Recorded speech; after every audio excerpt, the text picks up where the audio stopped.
16-year-olds, and our drummer at the time, Ronnie, he was 17, kind of the old man of the band at that time. Anyway, Ronnie, after we did Surfer Joe, Ronnie sang Surfer Joe, and the mic was set up, and we played Surfer Joe, and we got done, and then the talkback button. There's a famous button in the studio business called the talkback, and that's where the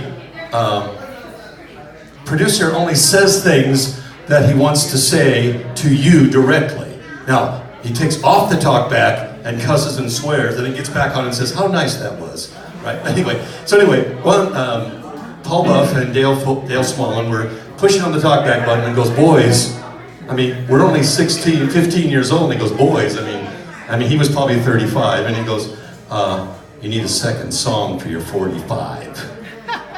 Now, what self-respecting band would show up at a studio with one song?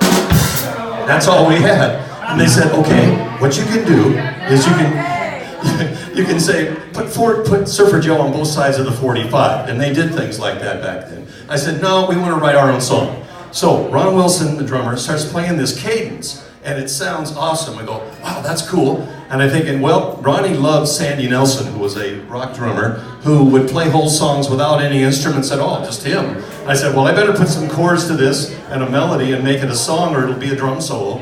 So Ronnie starts playing this solo, and I start going, well, I'm going to choose the key of B, because we've been playing an E and A all night, and I know you're tired of that. So we said, let's play this in B, which is a big chord, right? And I go, well, that sounds good. Let's do these chord breaks. So we put the chord breaks in, and then the bass player goes,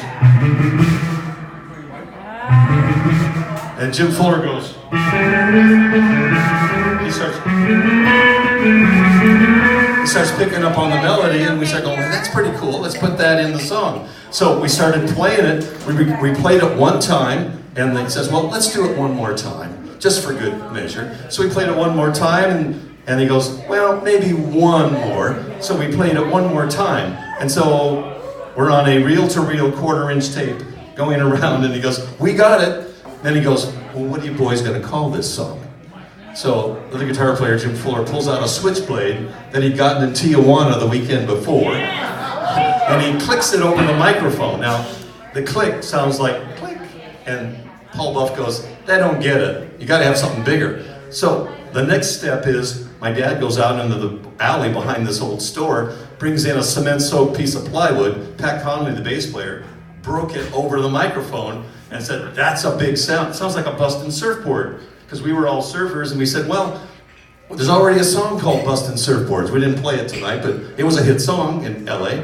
And so let's call it something like busting a board, going over a wave, crashing and burning, something like a Wipeout. And everybody goes, yeah, that's cool. And here's the next step. The Dale Smallin comes out of the recording booth, comes up to the microphone, and out of nowhere goes, ha ha ha ha, Wipeout. Just like that. Nobody asked him to do it. He just did it.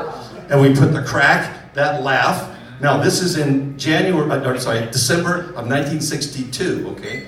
Or somewhere early January. And how I know that is because I don't have the check that my mom wrote that had the date on it, unfortunately.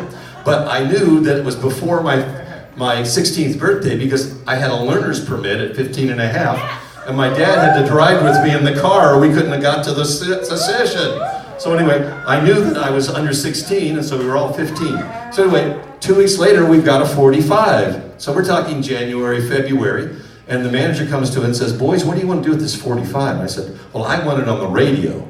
And the other guy said, well, I want to sell my 25 copies so I can buy a guitar, because I was the only one in the band that had equipment, and so I gave everybody equipment to use. And they said, we want to buy our own. So they bought their own amps and guitars then. So then Dale gives it to Paul Buff, and Paul Buff goes, well, I know this guy, George Hoka, who works for Merit Distributing. So he took it to Los Angeles, and there comes in the Challengers. Richard Delvey was the drummer of the Challengers. He's working at a distributing company called Merit Distributing.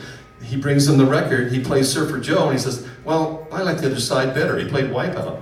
And him and Joe Mariscalco took it to Fresno and got it on KYNO at midnight, and it was the most requested song in April of '63.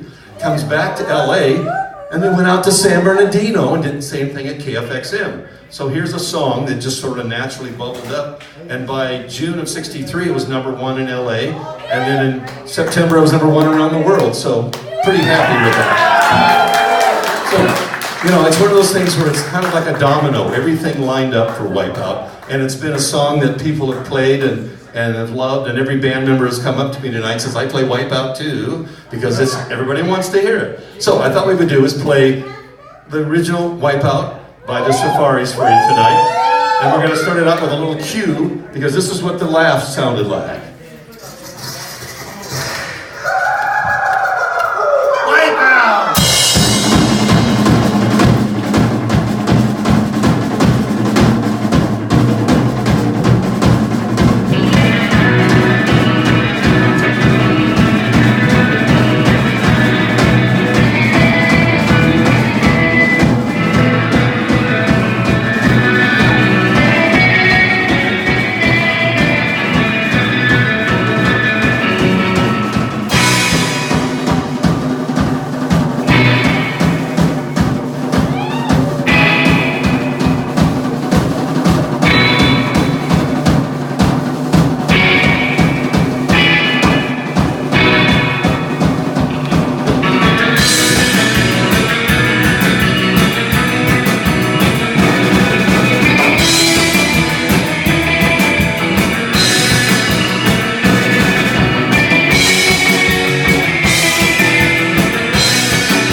San Diego. We had a great time.